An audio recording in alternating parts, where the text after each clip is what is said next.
Hey, good morning, everybody. Good morning, Mike. It's 233, episode 233. How you doing, man? Oh, I am doing great. Great. I'm just pumped and jazzed, man. Whew, pumped and jazzed. As you can see, everybody, we're doing a little experimenting, something a little different today. You'll notice that I am not besides Mike. I'm underneath Mike, and this is a little bit different. It's going to be different to see. It's going to be different to do. However, nonetheless, I can put you up top. There you go. That feel better? You feel better? I'm kind of afraid of heights, but yeah, you know what? Yes, this will work. There you go. I figured you would like it right there. I am the anchor of the show. I am the broad one, the holder. I am holding up the show. Yeah, we need your shoulders down there. And my broad shoulders, and my left one that can't lift 5 pounds. Now, I got us, boys. But we are set. We're back, Mike. It's been a pretty big weekend as far as sports goes. Yes. Go ahead and talk for a minute. I just got to try to figure something out real quick on my end. I fucked something up on my screen. No, that doesn't surprise me. But yes, man, this was a huge week in sports, man. This huge weekend. Divisional round. The games kind of went how I thought they would go up until that last one against Dallas. I did not see that game going the way it did. I'm sure we will get into that later, but this divisional round was great. Penguins lost another one again. You know, it's typical sports world, man. I think a lot of people now are kind of happy Matt Canada might be calling our plays after what we saw in that Dallas game. Little foreshadow what we're going to be talking about. God, how can you not love this time of the year? You know, I know the Steelers aren't into it. I know someone on the show is kind of flaking out on me about the excitement of the NFL playoffs. You know, someone's a little sad. Yeah, you know, I'm kind of sad. It's bittersweet. It's football playoffs. It's the best time of the year to watch football. Teams are playing at their best. You get the final teams. I mean, we are down to 4 final 4, Mike, and then there were 4. We're here. Like I said, you're excited because it's the best football of the year, and it's supposedly the best teams going at it, try to win the championship. But on the other hand, when your team's not in it, it does kind of give you a bittersweet feeling. Yeah. Because you'd like to see your team in there and have a chance and be able to defend themselves. But you know what? When they don't make it, they can't do that. But we'll talk a bunch of football today. We have, like Mike said, divisional round just went through. I am 3 for 4 from my midseason picks. The team that did screw me this weekend, of course, would be the Cincinnati Bengals. They took out the Buffalo Bills, who would have been my 4th team that I had made my prediction. But you know what? 3 out of 4 ain't bad. Mike, let's do a little hockey first, and then we'll get back into football. Because we did play a game yesterday. The Pittsburgh Penguins played. They went to New Jersey and played the Devils. The Devils, obviously a pretty good team. We went up there. We tied it up. It was tied up. Went to overtime. We lost in overtime 2-1. Sidney Crosby scored the only goal, which was 539 career goal regular season. For someone who's not a goal scorer, that's not his repertoire. He's a playmaker, and my God, he just keeps racking them up. And by having his 539th career goal yesterday, that passes him ahead of Keith Tkachuk for sole possession of 33rd place overall. 33rd place overall. Not bad for a little kid, for that little guy, that little grinder, the best grinder in NHL history. And if you're digging your hockey and you're really into it and you love watching the Penguins and you want to see them get back on track tomorrow night, they go to Florida to play the Panthers. That's at 7:00. Mike, what I'm seeing now, the games are kind of getting a little closer, or they're winning, or they're going to overtime and losing. Ever since, I don't know who started the other day, but I did notice the 2 games that Jari played since he's been back. Yeah, you know what? He's a damn good goalie. You think having him back healthy, playing more consistently, you think that's going to help our chances a little bit down the stretch?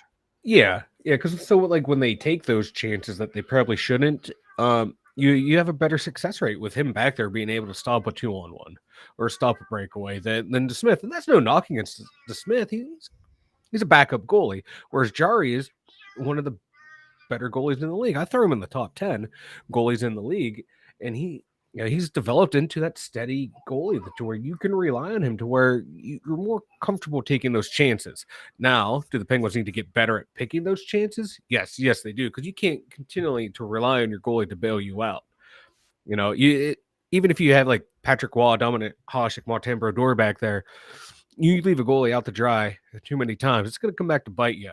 And that's what the Penguins seem to do with their goalies. They just leave them hang to dry sometimes because they think they can, score at will. And this team's showing this year they really can't score at will. And if they play smart, tight hockey games, they can compete. I was watching some of the games when they were down low cycling. It was like I was having flashbacks to those cup runs of like, this is what you need to do. And they can do it. It's just like they're not. They just don't commit to it. They're not like, I don't know. It seems like this team has like a lack of commit to whatever they want to do, to do the right things. Like they lost in overtime. They had the game winning goal, but guess what? Too many men on the ice. This is the 7th time they've had too many men on the ice. Yes. This is the basic of hockey. Too many men, line changes. They've had 7. To me, that's like a lack of focus, a lack of discipline. And you shouldn't. This group that's been together for a long time, a lot of veterans on this team, you should not have those penalties. Yeah, you're right, Mike. You shouldn't. They're a little frustrating. At the end of the game, it shouldn't come down to having too many men on the ice. Like I said, ultimately, we lose the Devils. Also, Mike, from the other night after they played Ottawa, I believe it was, Jake Gensel with his goal, he becomes the eighth. He becomes the 8th Penguin in history to record 6 20-goal seasons. Whew. 6 20-goal seasons, only behind Sidney Crosby with 15, Evgeny Malkin 13, Lemieux 12, Yager 11, Kehoe 9, Provenvost 9, and Ron Francis with 6. So he joins a pretty elite group here. It's a very, very illustrious group that he has joined. And he's been there about 6-7 seasons, maybe. I mean, the kid's still young. He came during the run, didn't he? The second cup run, Gensel came in. He came up like he was like that call up. You're like, oh, what's this kid going to do? First shift, first game, first shot, goal. Okay, Mario.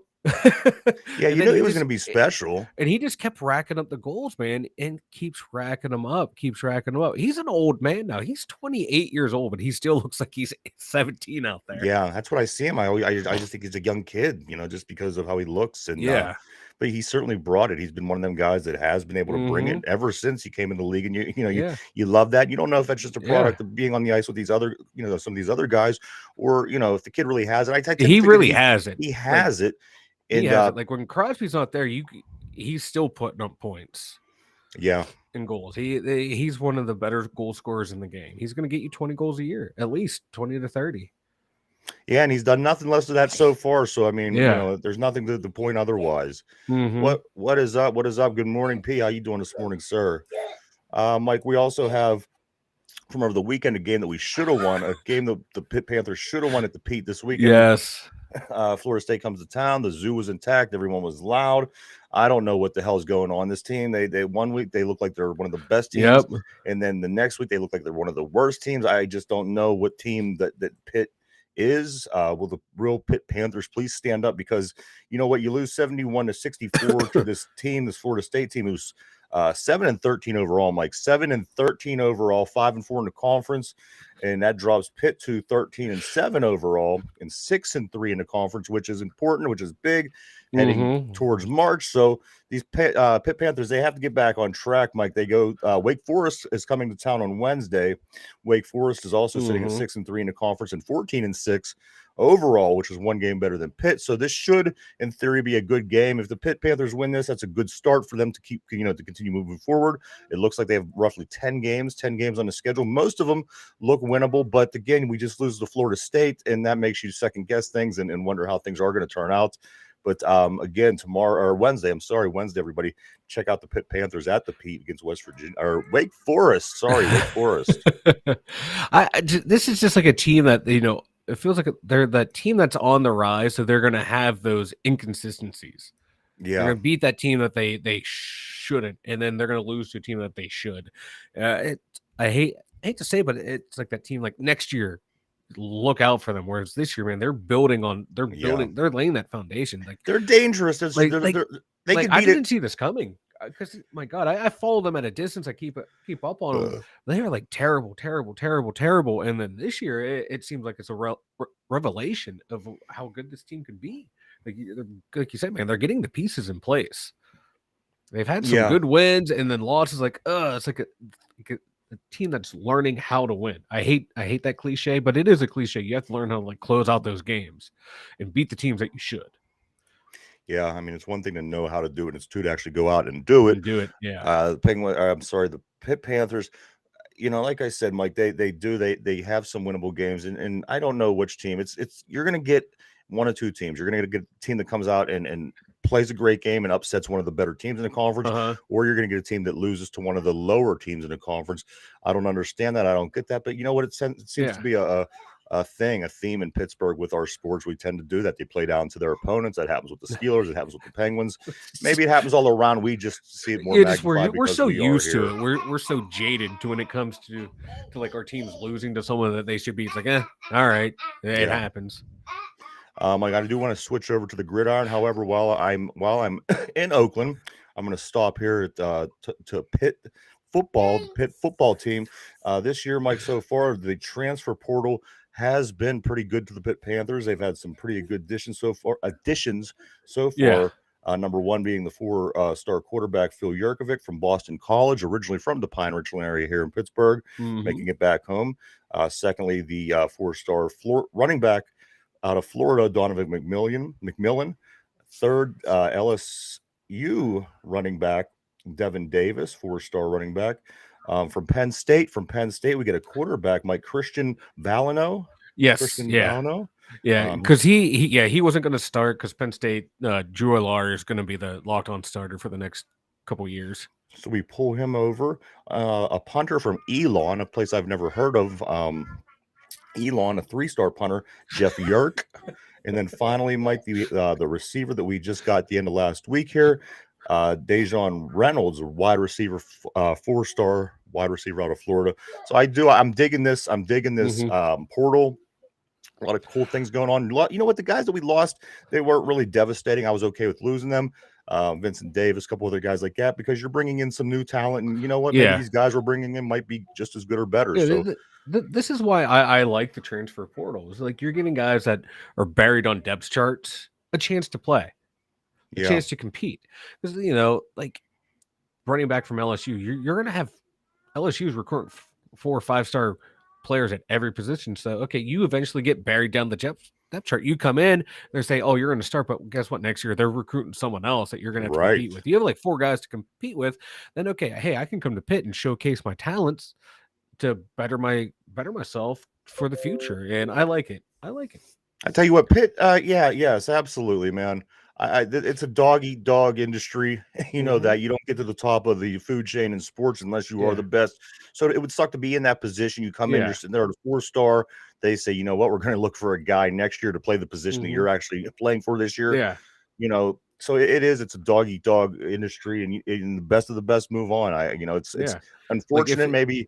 Maybe we could have other sub leagues one day, like the SFXL or the XFL, yeah, something like that, to get these guys playing, and maybe kind mm-hmm. of give them some kind of paycheck, because when it is what you do and you do what you do and you're good at it, it sucks that you can't Yeah, have a career in that, the major sports. yeah. Because So it's like what I would support that entirely. The me only too. problem is trying to get people to follow and keep Yeah, the companies afloat. That seems to be the big problem. But I think these guys should be able to continue their careers. I do too. Every other sports league has like a minor league. The NFL should have it too. Just to help out, the injuries that they get that you sustain, and you have to pull people off the practice squad, and then you have to fill that in. So having another feeder system would be good. I just don't understand why they wouldn't invest that money into it. But Is what it is. I like it. I like it, Mike. I like the idea. Like I said, you do have the XFL coming up after this season. You also have what is it, the USFL, Mm-hmm. the other league with the Pittsburgh Maulers, of course. Mm-hmm. So I mean, there are other outlets, but like I said, I mean, you're not going to get that. You're not going to get NFL money. Only the No. best of the best of the best, which is any job that's out there in any field. But you know what? I continue to support these guys the whole way through. Let me get caught up on P here. Let's see, P2. I'm an NC State fan. We consistently suck. You know what, P? I have to go to class, baby. That's what happens at those Those are the academic worst schools. teams. Yeah, those are the worst teams. The ones where the kids are actually good kids, and Oh, no, this I would like to see. Relegation in American sports, how they have it over in Europe, where like the bottom three drop down and the top three of the next tier move up. I would love something like that would that. be interesting. Especially like, oh yeah, and football would work perfect because they don't have a minor league system. And this would be like a whole separate league that's tied together with the NFL, like the American football. They call it the American Football League or whatever, and just have them bottom three drop out, top three move in. Or That would be fun to watch. have your XFL teams, like the three best teams, play your USFL teams and see who the best three is, Well, and then they can then you would have like bump the up. USFL would be like the third league, and they would move up. XFLs would move Right. down. So you could have like a team that's consistently bad, like the Lions for the longest time before they started turning it around. They could be all the way down in the bottom of the dregs of the USFL. Speaking of the Lions, I have a soft spot in my heart for the Lions, and I don't even know why. I shouldn't. But I was looking at the teams and how who who won Super Bowls, who didn't win Super Bowls, how many Yeah, teams Super Bowls, or how many Super Bowls teams won.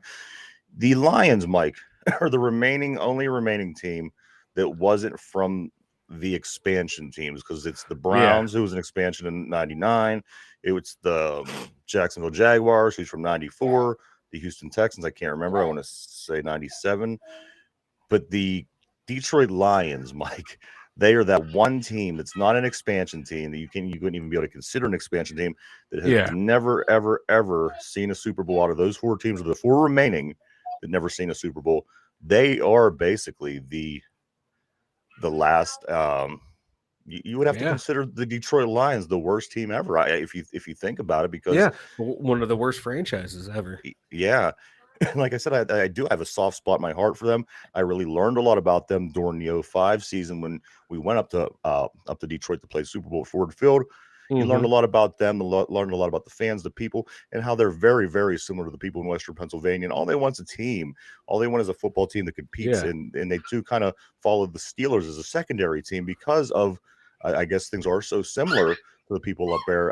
So I learned a lot of things about Detroit, and I do yeah. think that what's up? They might actually update their uniforms after 60 years. And that may I tell you what, what though, when they pull out their throwback unis, I think they're some of the I like them.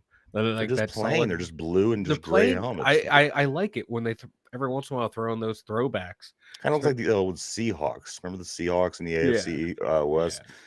Um, but though that Mike, there you have it. Detroit could possibly be the worst team ever. I would have said the Browns, but you know what? Like I said, they've only been around since 1999. Mm-hmm. So there you have it. There's your Lions. There's the Lions, Mike. Hopefully, maybe next year they can make a better run, get into the playoffs, and try to make something happen, huh? Yeah, that would actually be fun to watch. I want to see that coach in a playoff game. That dude would like stroke out on the sideline to be so excited. I like his red nose. No, how he gets fired up for the game. Yeah, you never know, I'm just man. saying. I'm just saying. Real quick before we hop into football wholeheartedly, I have not, Mike. I have not. I want to repeat. I have not found my pen from Friday. I thought maybe it would show up over the Ooh. weekend. Maybe somebody would get the message somewhere down the line and make sure they got back to my desk here. There, Mike. There is not a Friday pen yet on my desk. I guarantee. I bet the teacher is using the F off it's Friday pen. Every time a kid asks a question, she just holds the pen up. Yeah. Look at the pen, kids. Look at the pen. It's Friday. Yes. And I would endorse that. Also, Mike, we have picks we have to go over today. We're going to talk playoffs. We're going to talk picks. We had a little tie with our picks this weekend. Yes, we We'll get did. to that in just one moment. I just do want to talk about a couple things black and gold before we continue. All right. Mike, as I told you yesterday off the air, we were talking a little bit. There was ESPN. ESPN chose their top 100 players in the NFL. Mm-hmm. And we had three. We had three Pittsburgh Steelers that landed on that list, Mike. Number 30 would be Minka Fitzpatrick. Well deserved. Well deserved. My man was a rock all year long. Number 87, Alex Highsmith.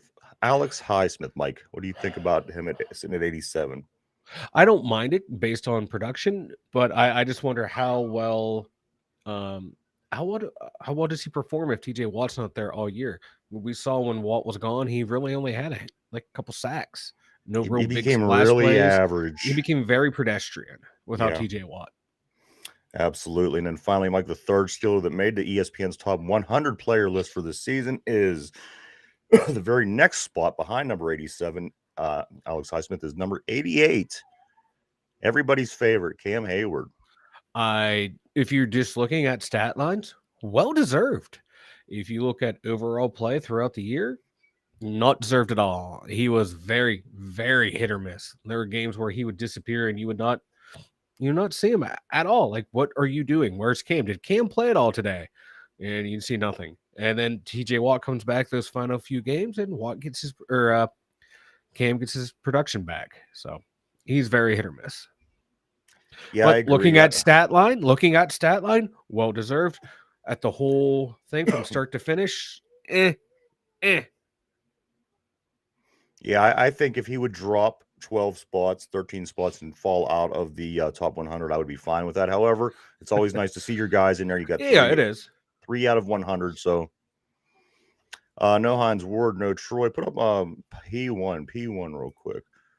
You know what those were our heydays.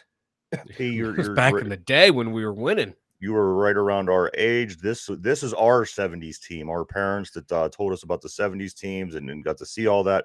That was our 70s generation of players. And you know what?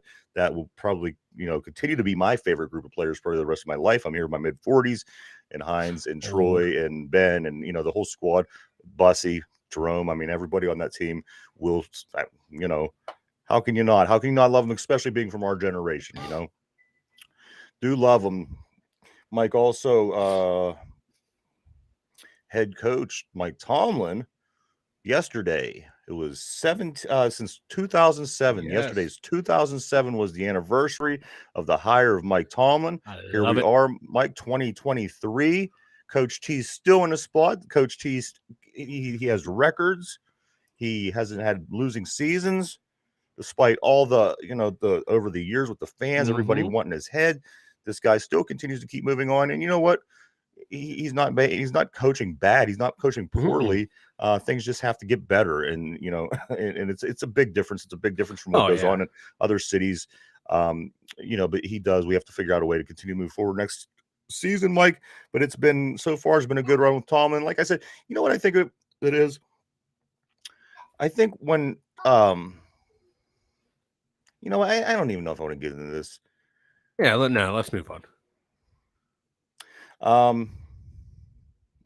I was just going to say the horrible team that Chuck Noll inherited, and then Chuck Noll's horrible end of his career that Bill Cowher inherited.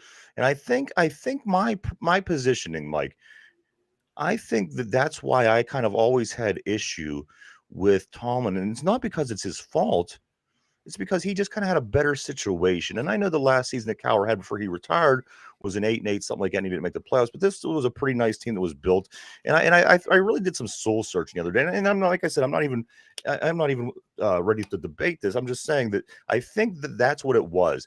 And now that, like I said, it's really, really feeling like Tomlin's team. He's rebuilding. He's bringing. I like him more now. And like I said, Mike, it's nothing that he's ever done wrong. The guy has never done anything wrong. It just kind of seemed like it was the situation, the way that it played and went out. And I think a lot of people might be hung on that as well. And they just don't realize it, because I never really realized what it was either. Yeah. But you almost wanted to see him kind of fight from the bottom up like the other guys did and improve himself in a sense. But like I said, that's way out of his control. He's doing what he's supposed to do, and he's doing amazing. So I do love Coach T. It would have to be something terrible would have to go on in this organization. Oh, yeah. It would change my mind. Pittsburgh. Yeah, I agree. I would want. They hate firing people. That's true, P. The in the period of time when we had these three coaches, there's been five popes, P. Five different popes, which are usually very long held positions, is why I bring this up. I just always thought that was pretty interesting. We have less Five. coaches. Yeah, they've had more popes and more scandals than the Steelers. Well, yeah, I mean, People want to say Pittsburgh football is a religion. And I'm not a religious guy, but if I'd have to pick one or the other, I'd take the one that only had 3 guys and 0 scandals, baby. That's what I'm talking about. if you go downtown and you're in the North Shore on any given Sunday during football season, you will find Steeler Jesus. Steeler Jesus does hang out down there. So Tomlin does have more Super Bowls than Detroit. yeah, everybody has more Super Bowls than Detroit. And the Texans, the same amount as the Jets, Coach T got it going on. Yeah, he got the same. Yeah, the Jets. Mike, also, what else? What else do we want to talk about today? Greg Cosell. Greg Cosell said that George Pickens was overall the best receiving prospect in this draft class. Mike, what do you think? Do you think that just think of all your receivers in this year's draft? Where does Pickens sit with you? Production wise, he's not up there. That's out of his control, but I feel like talent wise, oh yeah, coming into the draft, people were saying like if it wasn't for injuries, that injury that he had, and they were like, Pickens has like off the field issues, which I don't know what they are. He's weird and eccentric, like every other wide receiver. He would have been taken. He would have been one of the first, if not the first receiver taken off the board if he was healthy. He had everyone was saying like this is the guy. Then he got hurt and he just got pushed down the draft board. So yeah, I agree with that statement. I'm pretty happy we got him, Mike. I really am. George me Pickens too. You can see it there. He's a guy who wants to play football and wants to win. And I'll take that. Guy's fiery. I'll take it. I tell you what, we were talking yesterday as well about the Philadelphia Eagles, how they're going to get a top 10 pick. Yes. When they could actually be the Super Bowl winning team. I love it. What better fortune than that? I mean, to win a Super Bowl and to possibly, to have this top 10 pick. Mike, I like it too. Of course, more about Philadelphia we will talk about in a moment. The Jets Super Bowl was back when Kodak film was a thing. You're right. And you know what, Pete? And I don't know, a lot of people around here obviously know, but I don't know if you know. But the quarterback Joe Namath, who did predict that win over the Colts, Baltimore Colts at the time, and Johnny Unitas. Joe Namath is just right across the river. He's from right across the river. He doesn't live there anymore, but he is from Beaver Falls, Pennsylvania, which is literally less than 2 miles from me right now. But he was the only Super Bowl winning quarterback in Jets history, and may be the only one that ever. I think so too. I don't think Zach Wilson's gonna pull one out. Yeah, Joe Flacco's farewell tour. Yeah. My man was thinking he didn't have to play. All of a sudden he has to play. He's like, no, this is not what I signed on for. Yeah. I come here just to hold a clipboard and make some money. Yeah. But who's going to hold my clipboard? No, coach. My eyebrows don't want to go in there. Also, Mike, Vikings have requested to interview Brian Flores. It's without a doubt in my mind that the Brian Flores will be somewhere else next season. Unfortunate, but you know what? He's got to do what he's got to do. Good for him. Go make your money, man. Yeah, when you're a hot commodity, take it while you can, man. Take the promotion and get the pay raise, baby. And finally, the Steelers. Remember I was telling you last week about the kid, Mike, that real big kid I was telling you about? Yeah. He is in high school now. His name is Dondre Harris out of Virginia. 7 foot tall, 380-pound defensive tackle in high school. Whew. Yeah. I'd put him at the left tackle on the offensive side of the ball. Somebody that big would be nice watching your six. And you know what? The Steelers could just bypass college and go bring him up, stick him at left tackle. You know what? Hey, you know what? They should be able to. This should be like a European football. We're just going to pluck someone and put them into our academy. Right. And once they're of age to play, yeah, you're playing. Well, this Dondre Harris, now I mentioned that he's 7 foot tall, 380 pounds in high school. When he was in 8th grade, Mike, he was 6'10", 450 pounds. So he is working on his weight, getting himself in better shape to play. Like I said, the picture that I seen of the guy, he's playing in high school, and this guy that he's blocking looked like he's about up to his waist, basically. Yeah, it looks like like a parent playing with their child. Yes. That's what it looked like. Big parent playing with their child, absolutely. Peace I says, try and do this to Ryan all the time. I tell him how pretty his lips are, and I just want to kiss him, and he keeps pushing me away. I don't get it. He's like Susie Kohlberg over there. yeah, you always do. You always tell me how pretty my mouth is. That's weird. But let's see. Joe Luscious does what lips. Joe wants. One of my favorite interviews. Yes, absolutely. That was one of That my was favorites as wild. well. Joe. Nobody ever knows what Joe's up to anymore. He's down in Ugh. Florida somewhere living it up. Every once in a while, you will see him promoting arthritis cream or something of that nature. But Like Joe Namath Joe, was old when I was little. Broadway Joe. Yeah, me too. I remember my dad telling me the same exact thing that I just said about 3 minutes ago. Yeah, he was old when I was a kid. Like Yeah. Morgan Freeman and James Earl Jones. Yeah. Yeah, no, you're right. You're 7 foot. yeah. F that. I wish I was 7 foot tall. Maybe 6'10". I always wanted to be one of them really big guys like in the NBA. I mean, them guys are so. The funny thing about their bodies, that Mike, they're so tall. And when I used to take my son to Cleveland Cavaliers games to see some NBA games, you're in awe Yeah. at how tall these guys are. Like they don't seem human sometimes. It's almost like I wouldn't want to be that tall. like a Nephilim or whatever them things Yeah. are called, or the giants, or Yeah. these, they're just giant people. They're giant people. I want to be like 6'4", 220. Just carved like a Greek god. You know? 6'4", 220, man. That's kind of light, ain't it? Nah, 6'4", 220, man. You'd be out there like Calvin Johnson. I'd like to be 6'10". It's like a Fuck, dunk on your head. That's too tall. That's too I would just tall. have your 6'4" ass standing underneath the hoop and I'd just dunk on you all day. That's fine. I can live with that because I'd be 6'4", 220. Built like Andy Reid, Mike, Andy Reid. I know you love Andy Reid, but I do have to get this little note out here. Andy Reid is, in fact, now the first coach ever to win 10 playoff games in both sides of the bracket. 10 on the NFC side with the Eagles, 10 now on the AFC side with the Kansas City Chiefs. Mike, I give it to me. Give it to me. One Super Bowl. That's it. He only has one Super Bowl. At the end of the day, you are correct, Mike. You are correct. I mean, it still remains to be seen what we're going to see in 3 weeks. It's impressive. Don't get me wrong. Fuck yeah, that's impressive. Yeah, I just know that you love him so much, and I don't know. Like he has like the same kind of issues that Tomlin does, like clock management. You're like, what the hell are you doing? Why did you do that? Why aren't you using your timeouts? It's like, I don't know. He's a chubbier, beardier Mike Tomlin. Interesting. Also, Mike, we had a couple games. We might have had a couple games that happened this weekend. We can talk about football games. First game on Saturday was the game between the Jacksonville Jaguars and the Kansas City Chiefs. Mike, hold on, let's check P out real quick before we jump to this. He says, I was a coach and I was helping. Oh, wow. He was interviewing for the Bulls and I was on my way to boot camp if they were going to tell you better get rich. Yeah. Oh, heck yeah. Stuck in those little cramped in and coach. Yeah. My God, his knees had to be over his head sitting in there. Like Shaquille O'Neal, sometimes I think about him. And you know what I really do? I really think about him. Like at any given point of the day, I could ask myself, I wonder what Shaq's doing right now. Because anything, I do. Well, and the reason I do that is, okay, let me go back a little bit. I was a big Shaq fan when I was a kid in the 90s. He came out of LSU, played for the Magic. I was just this big Shaq fan. And I just, your brain goes and we like sports. Yeah. But every once in a while, I think just because he's so big, anything that he would do outside of his world would be an inconvenience to him. And I think to myself, if he's doing anything, and the guy's constantly moving, he's doing an analyst job, he's doing commercials. Mm-hmm. So anything that he would do outside of his home that was prepared for a big person like him, it would have to be bizarre and uncomfortable. And, I think of that every once in a while. Mike thinks that's weird, but that's all right. A little weird.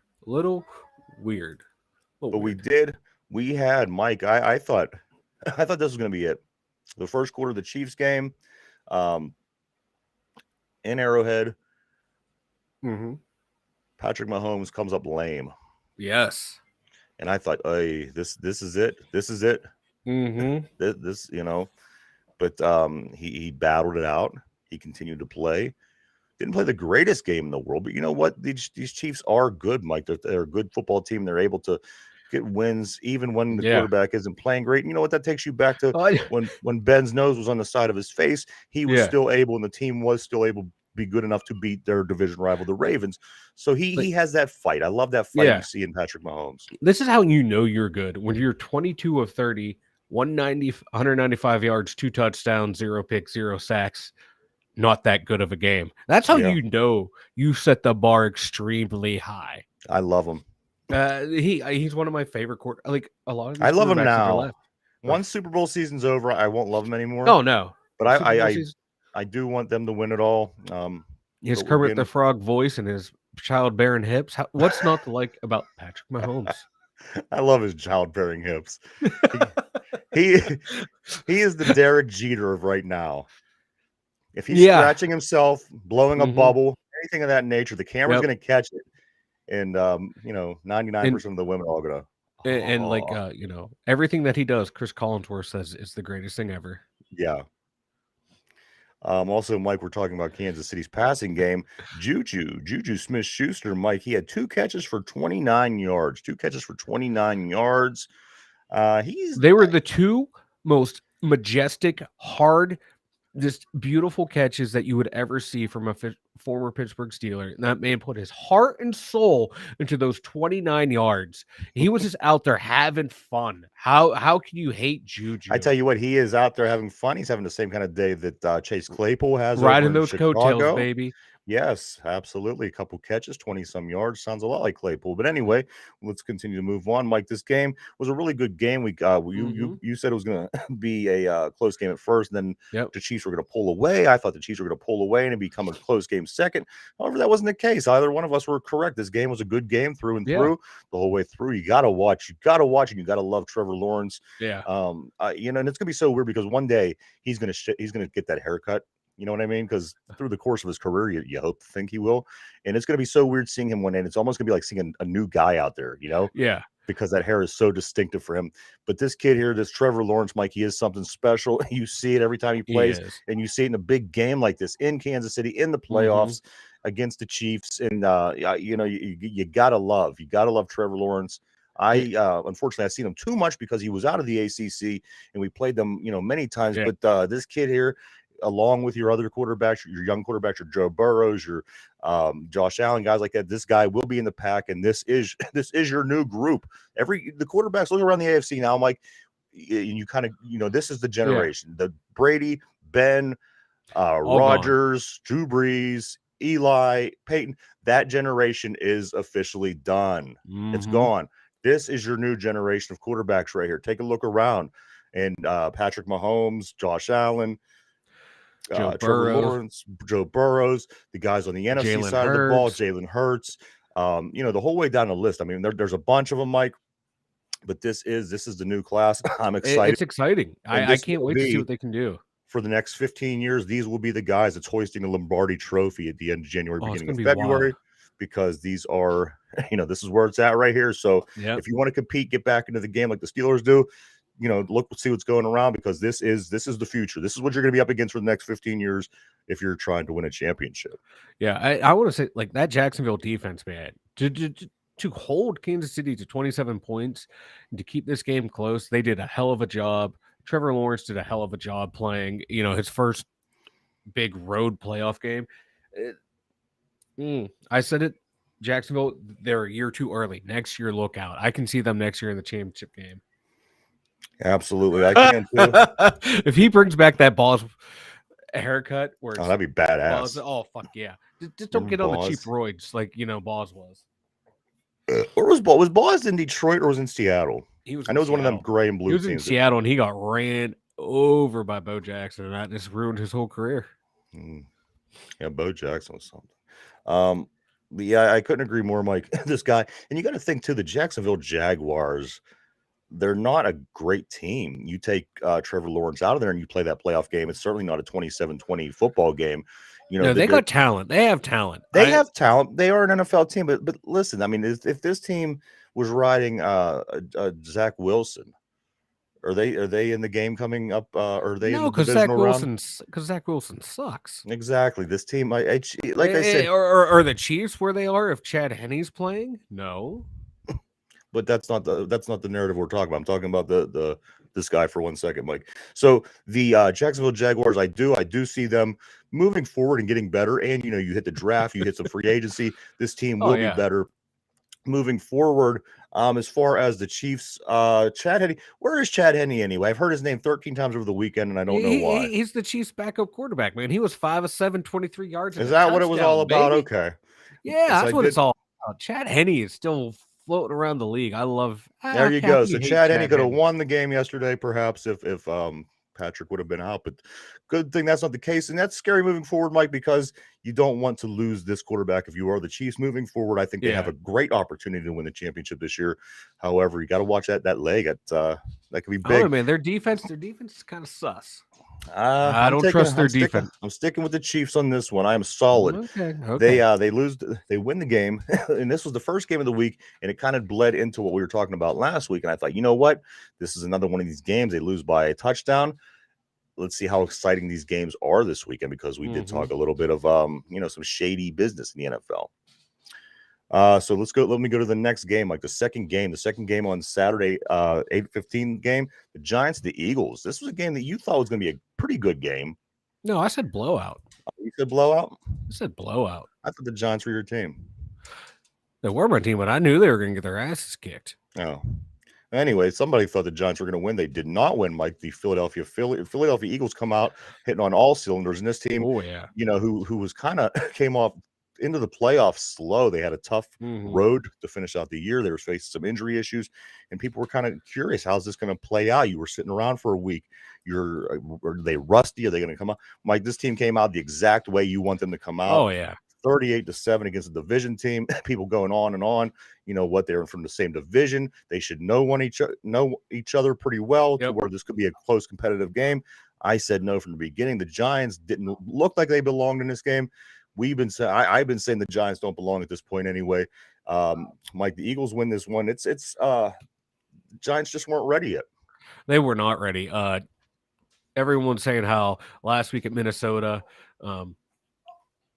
Daniel Jones, he's open up the checkbook for him, sign him to whatever contract he wants. He's going to be the guy. He got you here. This game, this is the real Daniel Jones. 15 to 27. This is the guy we've seen his entire career. He's not that good of an NFL quarterback. Anyone who thinks you can build around Daniel Jones, you're blind. Yeah. He's a mid quarterback. You have to have a super team around him. A super team. And New York does not have that. They need to go out and find a better quarterback. Hey, New York. Lamar Jackson. I think Lamar Jackson up on this team with this coaching staff would be fun to watch. Yeah. I think he would be fun to watch in that AFC. You'd have Lamar. You'd have Allen. NFC East. NFC, you would have Lamar and Jalen Hurts. Excuse me. Jump conference. That would be so much fun to watch. I just get him, New York. Do what you have to do. If they franchise him, try and trade for him. If they put like that weird tender on him where you have to give up 2 first-round draft picks, do it. I would get this guy, add him to this team, find a couple receivers. Look out. This team would be amazing. But the Eagles, I called it, man. That defense is filthy. That defense is nasty. I love the Eagles defense. I hate the Eagles, but I love their defense. Nasty. Those two teams that played on Saturday, Mike, are my Super Bowl picks. I'm going with the Chiefs and the Eagles. That would be a damn good Super Bowl to watch. It would be a great Super Bowl. Let's just hope that everybody can stay healthy and maybe get to that point, Mike.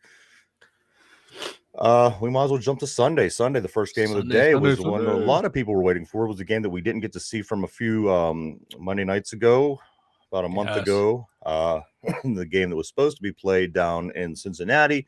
This time around, the game is played in Buffalo in the elements. Everyone's excited. The snow. People like to see this come January. And you know what? It didn't disappoint to an extent. Yeah. The Bengals win this game like 27-10. Tell me what happened. Why was this game 27-10? Bengals defense, man. The Bengals defense is damn good. A lot of people sleep on that defense. Buffalo's defense, they've lost a lot of key players throughout the year, and it's not who they were at the first half of the year. And this Bills offensive line, you're at home and it's snowing, and you're only able to get 63 yards rushing, what you should have been dominating in the trenches. You're at home. It's very disappointing. The whole Bills team played bad. Like I don't get it. They couldn't do anything. It was terrible, terrible, terrible. It's like they were not ready to play this game. And the Bills weren't ready to play this game, excuse me, and the Bengals were ready. I think the Bengals, after hearing all this stuff about hey, we need the neutral site game, we need all this stuff. And you've heard after the game, Joe Burrow was like, refunds, issue those refunds now. Their coach saying, hey, we just be spoiling all the NFL's plans, all the logistics that went into finding neutral site games and everything that's going on for all these contingency plans. Here we are. We just keep winning. I think this team, they literally do have the us against them mentality, and they took it into this game, and they let the Bills feel their disrespect that the league has given them, and everyone has kind of given the Bengals, and they took it out on the Bills. All right. They took out all their anger and frustration on this Buffalo team. This was, in fact, the Choker Bowl. This was a bowl between two teams that were combined 0-7 in Super Bowls all the way up until this point. 0-7, all the way up until as late as last season with the Bengals. Until either one of these teams are able to complete a season where they are the champions at the end, I will not take them teams. This team is still the Bungles. And you know what? They've had times before where they had many great players and great things are supposed to go well for them. However, I don't know what it is about this franchise. If they do win the Super Bowl, which I think that I you know what, in the back of my mind, I do, because you want this to strengthen the AFC North, of course. You don't want people to say, well, it's just the Steelers and the Ravens. At some point, somebody has to win a Super Bowl other than us too. Yeah. For that matter, I wouldn't mind seeing the Bengals win. But you know what? Like I said, either one of these teams have won nothing yet. Nothing. Zero. Zilch. And as P just came through on his last comment, yes, Mike, Bills are the master of choke. They are. And I will stand by that until one of these two teams hoist that trophy over the head. The team that the Bills brought in the early 90s should have won Super Bowls. They were stacked. This team was a team like you were watching yesterday.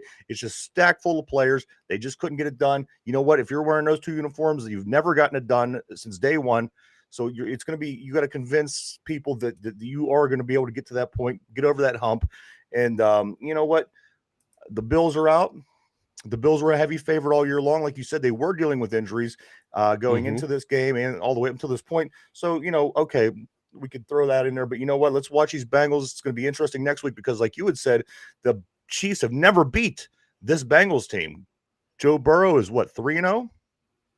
Yes. 3-0 against the Chiefs. That's very interesting. And to me, that is going to be one of two things. Mike, it's going to be the Steelers Patriots situation, and the Bengals will continue to dominate them. And people say all the time, it's like, well, how does this happen? How? The Chiefs are good. How does this Bengals team keep beating us? We can't beat them. The same way that the New England, they just had our number. Maybe they have the Chiefs number. Or maybe they're due. And after 3 straight losses to Joe Burrow, maybe KC will win this next game. Like I mentioned earlier in the show, Kansas City is my team from the AFC. So that's where I am leaning. But that, again, is only because these teams are losers. And I've never, ever once ever got to say that they are not losers. So that, Mike, is where I'm at. And you think the Bengals are going to win next week? Early prediction, yeah, I think they will. I think their defense is good enough to stop that Kansas City offense. And the Bengals can run the ball, man. People forget that. They look at Joe Burrow out there being all cool and slick in pregame warm-ups and unflappable in those key moments. They look at Jamar Chase, T. Higgins, Tyler Boyd. You forget about little old Joe Mixon back there, who, if they would have ran him in the Super Bowl on that key down, I think they win last year. I think they win. They pick up the first down. Since he can run the ball, and you need that. You need to be able to control the clock. So I think they'll be able to keep the ball away from Mahomes long enough. And they beat them last year, and so it's hard. And I think the Bengals improved more than the Chiefs did. I think that's what's going to hurt the Bengals the most. The fact that they beat the Chiefs 3 times, because now the Chiefs go back and watch tape. and they not only get a halftime to make adjustments, now you have 3 games. You have three Yeah. games saying, let's find the consistent things that they did to beat us. Let's Yeah. find the things that we struggle down the stretch with this team. Let's go in and we and I think fortunately for the Chiefs, that plays to their advantage to where now the Bengals have to kind of guess what the Chiefs are going to do. And yes, they are going to switch things up, of course, but they are going to have to try to figure out the Chiefs all over again because obviously the Chiefs is not going to bring the game plan that they brought for games 1, 2, and 3 against Joe Burrow. You wouldn't think, right? You wouldn't think, but the Bengals are also going, okay, well, they're going to have to figure out a way to stop us. They haven't yet. And then we can add new wrinkles in that they haven't seen. It's going to be an interesting chess match between these two coaching staffs to see what new wrinkles are going to be added. How are they going to shut down? How are they going to shut down Travis Kelce for the Bengals? How are they going to shut down and how the Chiefs are going to shut down Jamar Chase? So Yeah, it's going to be interesting to see what happens. it certainly is. And we played. Yeah, real Go quick, ahead. yeah. Burrow does have that pimp fashion. I am here for it. He is I like the don't. coolest cat in the world. I want to be Joe I don't Burrow for see like a it. day. I see this This day. nerd. This nerd. You know what I He is mean? a nerd. You He's a see these nerd, nerds when but you're in he high school. You see these nerds when you're at the mall. I just can't. I can't buy into the whole but hipster that's nerd just thing who he's he is doing. though. He's just a weird guy and he embraces it. I like Joe Burrow. He might be my favorite quarterback in the NFL. And then I like to think this, Mike, when you go back to the Bengals and the Bills, you think of how your team fared. And we could throw the whole same division thing and of course, that does play a Uh-huh. role. But you win one game, you lose the other game by 7 against the Bills, and then or against the Bengals, I'm sorry. And then the Buffalo Bills come and they destroy you. It's like you wasn't supposed to be on the Yeah. same field as this team. And it's the same thing the Kansas City Chiefs did to us in the playoffs last year.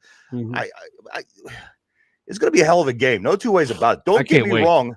Am I saying it's going to be straight cut Kansas City wins? Ain't no Yeah. way in hell. This game will have a miracle ending. This game will have a final drive play. This game will be one of the best games of the season, Mike, because of everything that's gone on and Yeah. led to this point between the two teams.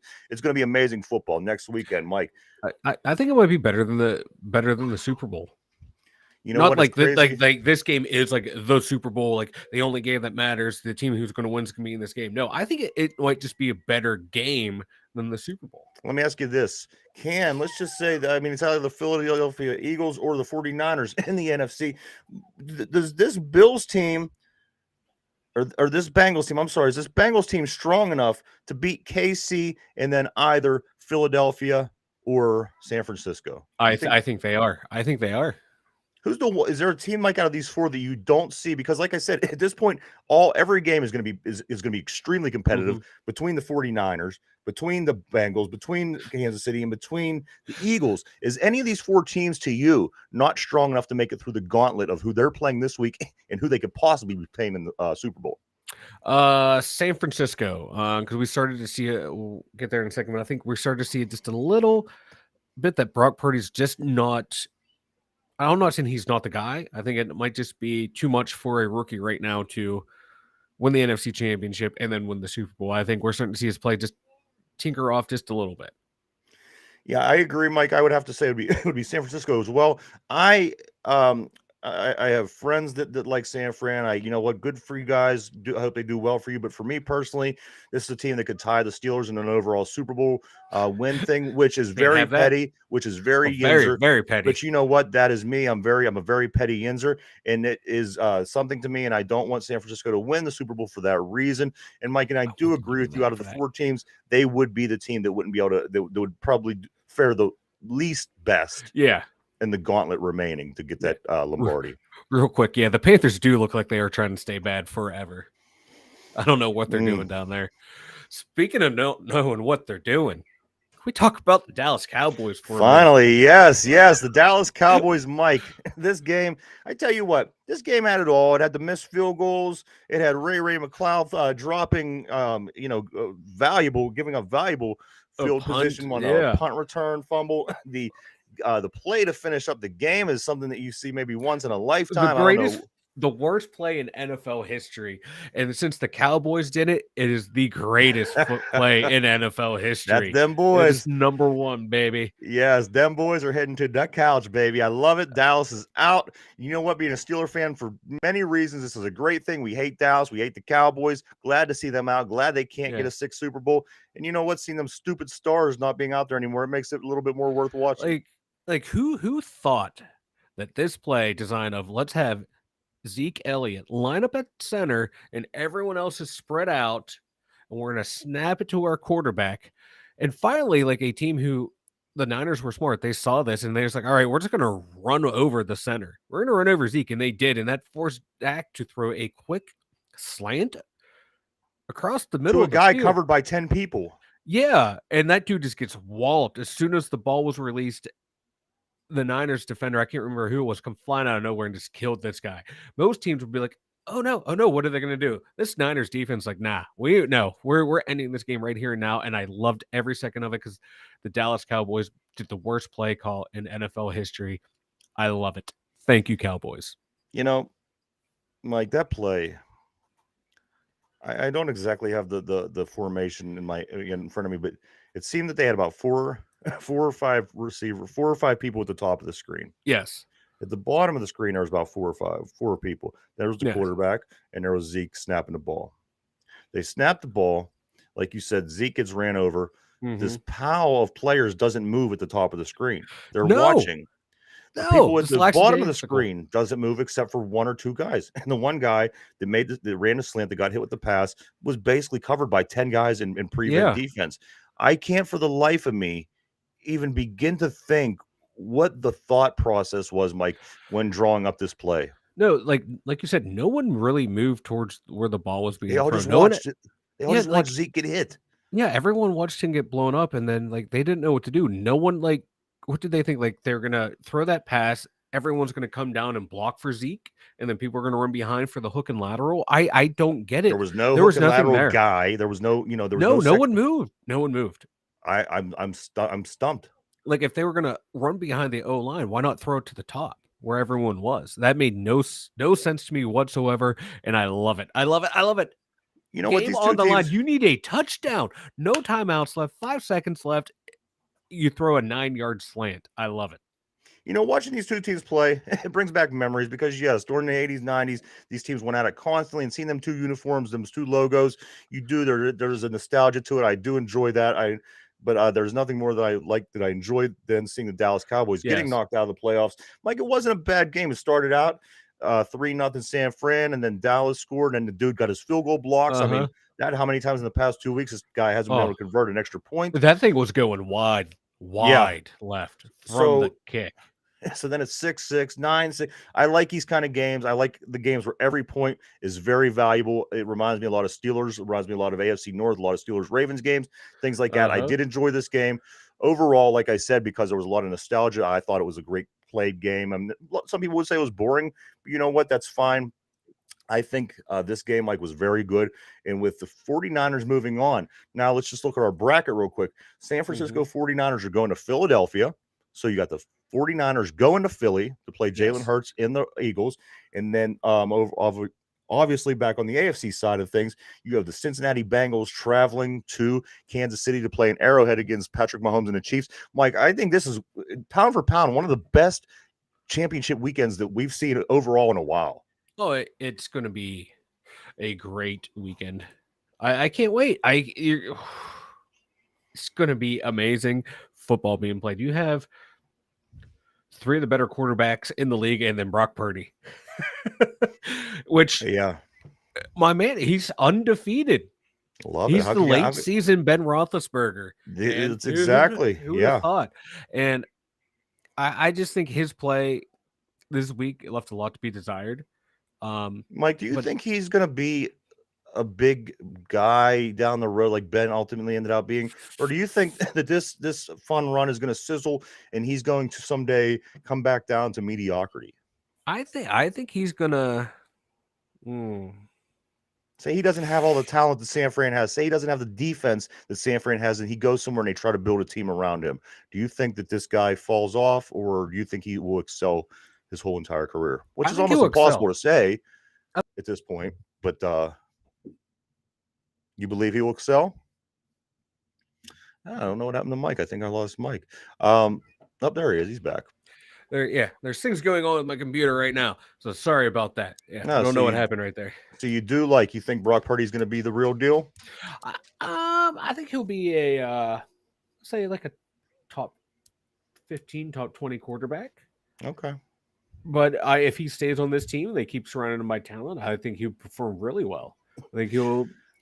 You're seeing the talent there, but can he keep pushing it forward? And what does that do for Trey Lance? I think Trey Lance, he was going to be. He didn't play that well anyway before he got hurt, so I think he's done. I think he's a bust. He feels like a bust. Garoppolo, wouldn't surprise me if they move on from him. No, damn, yeah, you are sending Purdy to Arizona already. Hey, Arizona could use him. If anybody could use a good quarterback, it would be Arizona. My God, you're sending Purdy already to purgatory. So, Mike, Ryan's evil. So, Mike, you and I tied the Jacksonville and the Kansas City game. You and I both picked that game. You and I both picked the Eagles in the Giants game. Mm-hmm. Also, the two games on Sunday, Mike, we both picked opposite. You picked the Bengals. I picked the Bills. I picked the Niners. You picked the Cowboys, which means only one thing: the most exciting part of sports ever is the infamous kickoff or the coin toss. Is it a nickel or do we? It's a nickel. It's a nickel. P, we're still poor. We're still poor. Matter of fact, P, this is the first nickel we made on this show. I kid you not. This particular physical nickel right here is the first quarter. You know, you see people with their dollar in the background. We got a nickel. We got a nickel. So here we go. The biggest part of the day for us, for sure. Mike, do you want heads or do you want tails on this nickel? Oh, tails, baby. Tails never fails. All right. So if it lands on tails, Mike, you do win this week's competition in the picks. Or if it lands on heads, I win. Ready? Ready. Set. Go.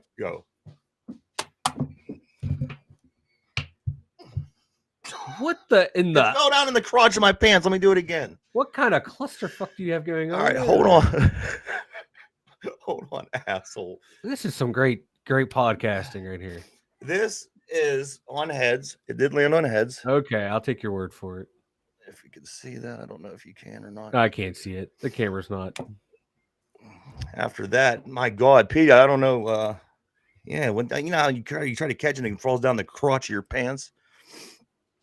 Anyway, so all right, yeah. So I win this one, Mike. I did win this one. We have a couple weeks left. The game is rigged. It is rigged, P. Thank you very much. See that? It is rigged. Hashtag NFL rigged. Hashtag two Dum Yinzers coin toss rigged. Yeah, maybe I. You know, people say they're too uncoordinated to play football. I'm too uncoordinated to flip the coin. You are. Mike, you want to do a quick trivia before we take off for today? Sure, why not? All right. Here we go again. Super Bowl questions. Everybody play at home. P, add your input. This question of the day is a Super Bowl question. Here we go. Which Cowboy had his helmet stolen at the Super Bowl in 1994? Which Cowboy had his helmet stolen at the Super Bowl in 1994? And go.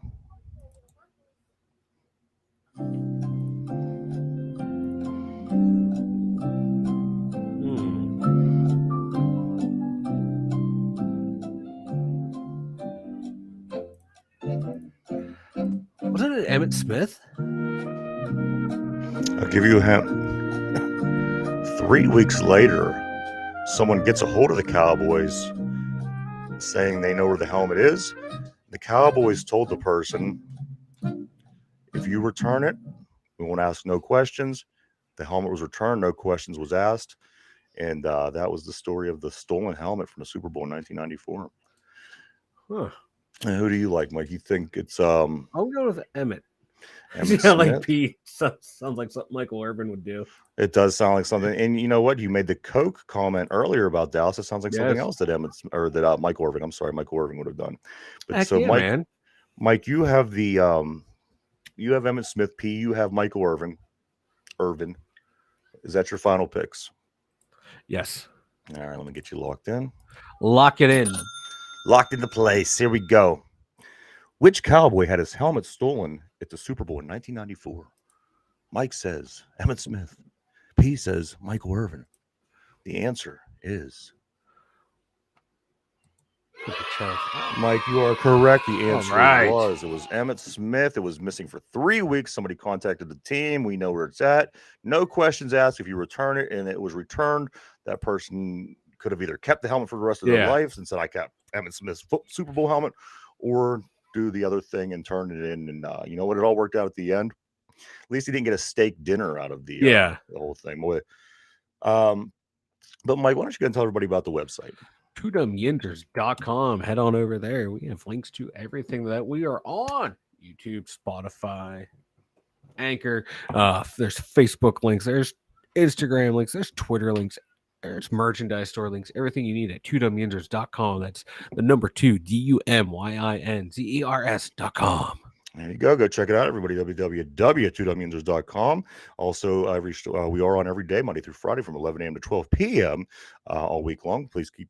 We hope that you continue to check us out. We appreciate each and every one of you. And the show that we do every day gets uploaded that evening over on Spotify. So if you just want to listen to the show, only have an opportunity to listen, not watch, you could always go to Spotify tonight to see this show be uploaded tonight, and that is what we do every day. So pretty easy to keep track of. Mike, do you have anything before we take off, man? Yeah. Clear eyes, full hearts, can't lose. And there you go, everybody. We will be back tomorrow. Plenty of stuff to talk about, Mike. It's overflowing here. We had to get everything in. We got in our Monday work, and we're kicking ass, getting ready to get into this week. So, hey, we do appreciate everybody once again for checking us out. For Mike, Ryan, the 2 Dum Yinzers.